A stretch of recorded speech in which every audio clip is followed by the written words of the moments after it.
difficile de suivre la vie amoureuse d'Aurélie de Tremont. En couple depuis un peu plus de 2 ans avec Dylan Grenier. La Belge de 31 ans a annoncé ce dimanche 18 septembre 2022 qu'ils ne forment à nouveau plus un couple. Cette rupture n'est pas leur première, mais la jeune Belge, que l'on retrouve depuis plusieurs jours dans les 50 diffusés sur W9, assure que cette séparation sera la dernière puisqu'elle est définitive. Je vous annonce officiellement et cette fois il n'y aura pas de retour en arrière ma séparation avec Dylan. Débute Aurélie de Tremont dans le message qu'elle a publié dans sa story Instagram, voir le diaporama.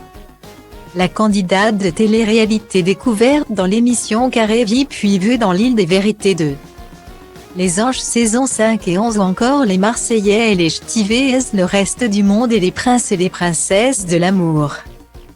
Saison 1, prévient sa communauté qu'elle ne s'exprimera pas sur le sujet. Inutile de lui envoyer des messages à ce sujet. Je ne vais rentrer dans les détails, poursuit-elle. Merci de respecter notre choix et de ne pas m'envoyer 134 messages. Je n'y répondrai pas. Comme ça c'est dit et on passe à autre chose. Guillemets. Par le passé, Aurélie de Tremont et Dylan Grenier s'étaient déjà séparés. Quand quelqu'un veut partir, on ne peut pas le retenir, avait commenté la Belge en février dernier. Une rupture qui avait été de très courte durée puisqu'ils s'étaient réconciliés au bout d'un mois.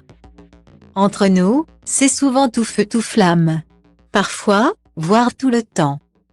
Un manque de communication, rempli de désaccords, beaucoup d'incompréhension. Des envies différentes et j'en passe. Mais je n'aimerais finir ma vie avec personne d'autre que toi. Avait posté Aurélie de Tremont sur Instagram, message qu'elle a supprimé depuis. Et puis ils s'étaient à nouveau séparés.